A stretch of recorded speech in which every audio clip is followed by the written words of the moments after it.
malinawon, malambuon, o malipayon.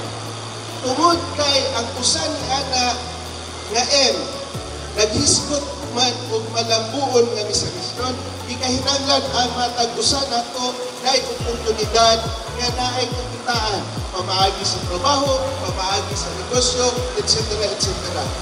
O kining asenso job fair nga gihimo sa dakbayan sa Oroqueta, usa kini kapamaagi nga makahatag tag kalambuan sa atoang mga katawhan pamaagi sa job employment, no? Mao na siya ang usa ka katuyuan nato. Last week nga Martes, nag-groundbreak ta sa pinakauna nga mall sa dakbayan sa Oroqueta sa Metro Central Mall. Daghang mga negosyo mag-abri dito, naapoy empleo makuha, no? Dili lang sinihan ang atong hulaton dito kay naamay sinihan. Ang importante ani nga mall is naay feature ani nga naay call center sa sulod na mo accommodate og 500 seats. So meaning 500 ka tawo, 500 na pud ka Oroquetanon o pamilya ang pwede nato hatagan og employment opportunity, no? Natong Lunes igdunggo na pagbalik ang barko sa dakbayan sa Oroqueta. Again, it will open new opportunities for our people, no? And there will be more businesses coming to Oroqueta, I tell you and I promise you, no? Give us just more time. Kay ang among gitrabaho karon, labi na gyud kining inyong ubos kay gala, mao gyud ang pag-invitar ug pag-investor kalain-lain nga negosyo sa dakbayan sa Oroqueta. Usa niya na kanang mga tindahan. Usa niya na mapasod na gayon planta, muabot ang planta diri, I promise you, kay ang Del Monte mapabalhin ako diri sa dakbayan sa Oroqueta.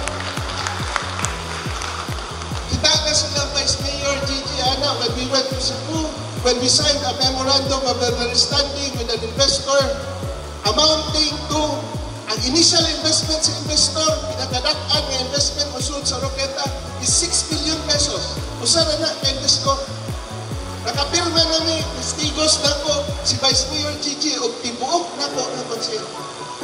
Mauni ang nahitabo sa Oroqueta. Ang ako lang hangyo sa taga mga Oroqueta, mga Oroquetanos nato nga mutuo og musalig ta sa Oroqueta. Ayaw mo paminaw sa laing mga tao, paminaw mo sa taga Oroqueta na pagkismo.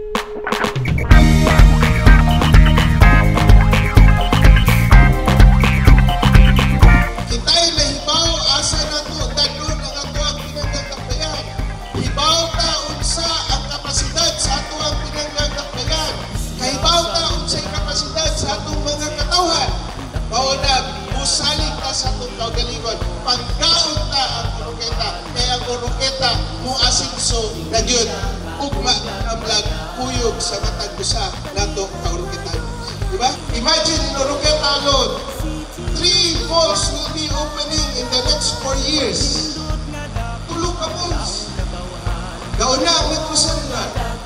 Musunod ang Gaisano. Musunod ang Centro Mall.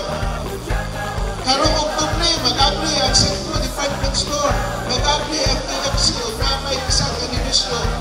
Plus, ato pag yung abrihan ang ruta sa Oroqueta, going to Cagayan via Upol nga barko. Makasakay na ta, imbis tuyong ta o 8 ka oras, 2 o 2 ka oras na lang, makaadto na mo sa Cagayan de Oro City. Diba? So, tinitanan nga mga developments, dako kayo ni tabang sa atong dakbayan. Ug wa ni nahitabo sugad-sugad sa ato ang dakbayan nga gagdungan-dungan ug sulod ang mga negosyo. This year alone, 4 or 5 businesses amounting to almost 1 billion pesos in investment ang musulod sa Oroqueta. Sa una, ang investment musulod sa Oroqueta, 1 million, 2 million, 3 million,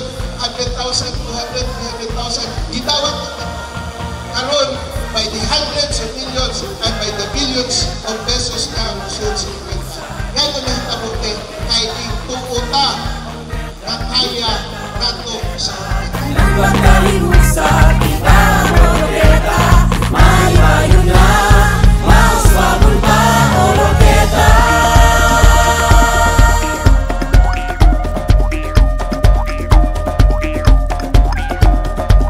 Wabot na gani nga event, malipay jud mi ani.